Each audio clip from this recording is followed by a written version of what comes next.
आज हम बात करेंगे एक बहुत ही अहम क्वेश्चन पे, और ये सवाल अक्सर पूछा जा रहा होता है खासतौर पे हामला खवातीन की तरफ से कि डॉक्टर साहब क्या हम फोलिक एसिड को इस्तेमाल करें या जो मार्केट में अभी क्वार्टर फोलिक के नाम से आती हैं गोलियां, इनको इस्तेमाल करें।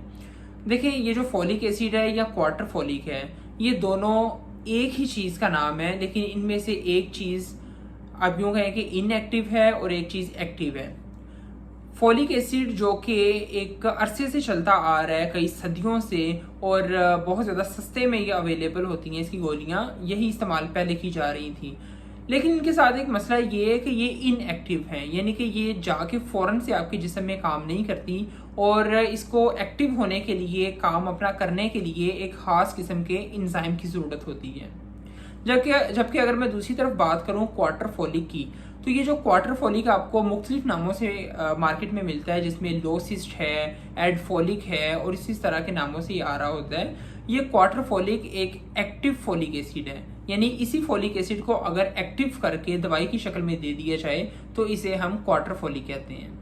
अब मज़े की बात यह है कि आपके जिस्म में भी नेचुरल तौर पे यही प्रोसेस चलता है, और ये जो फोलिक एसिड होता है इसने 4-5 मुख्तलिफ स्टेप्स से गुजर के यही क्वार्टर फोलिक बनना होता है।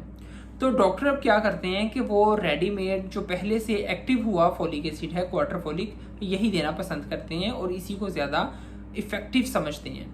अब इसको इफ़ेक्टिव समझने के पीछे क्या वजह है, ये भी बहुत ही आपके लिए ज़रूरी है जानना।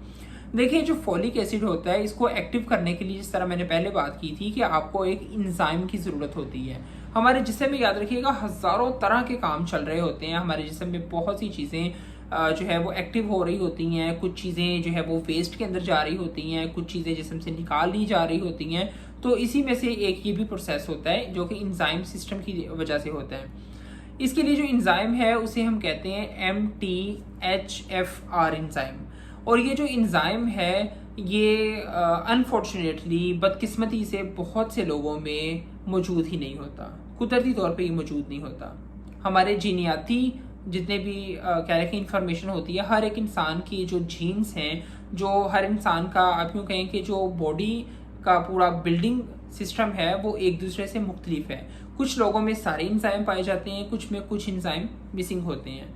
अभी लेटेस्ट स्टडीज़ ये कहती हैं कि तकरीबन 40% लोग ऐसे हैं पूरी दुनिया में जिनमें ये MTHFR इंजाइम नहीं होता। तो ये जो इंजाइम फोलिक एसिड को उसकी एक्टिव फॉर्म में कन्वर्ट करवाने के लिए, यानी कि जो इनएक्टिव फोलिक एसिड था उसे एक्टिव करवाने के लिए ज़रूरी था, ये इंजाइम 40% लोगों में पूरी दुनिया में मौजूद ही नहीं है। तो अगर ये इंजाइम मौजूद नहीं है तो फिर आप जितना मर्जी फोलिक एसिड लेते रहें, आपको उसका कोई फ़ायदा नहीं होगा, क्योंकि वो अपनी असल हालत में जा ही पा नहीं रहा। तो अगर वो अपनी एक्टिव स्टेट के अंदर नहीं जा रहा तो उसको लेने का फिर अल्टीमेटली कोई फ़ायदा नहीं है।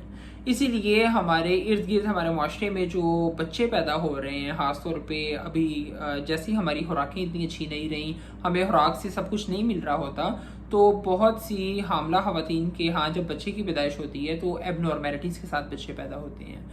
NTDs यानी कि दिमाग का सही से ना बनना, सर का सही से ना बना होना, रीढ़ की हड्डी का सही से बनना ना, और इसके अलावा बच्चों में पैदाइशी तौर पे मासूर पैदा होना, ये सभी फोलिक एसिड की कमी की वजह से हो रहा होता है। तो ऐसे में अभी ये ज़रूरी है कि आप एक्टिव फॉर्म ही इस्तेमाल करें, एक्टिव शक्ल में फोलिक एसिड का इस्तेमाल कर लें, ताकि कम अज़ कम आप इतनी ज़्यादा सेटिस्फाई ज़रूर हों कि जो आप खा रहे हैं ये आपको फ़ायदा भी दे रहा है।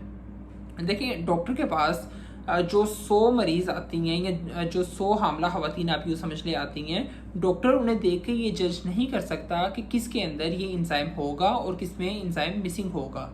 तो अगर एक डॉक्टर ये चीज़ को नहीं असेस कर सकता इंजाइम के लिए, तो फिर ज़रूरी है कि हम 4 पैसे ज़्यादा खर्च के अपनी हेल्थ को कम से कम इंश्योर करें, और हम कोई ऐसी चीज़ ना ले रहे हों जो कि हमें फ़ायदा ही नहीं दे रही।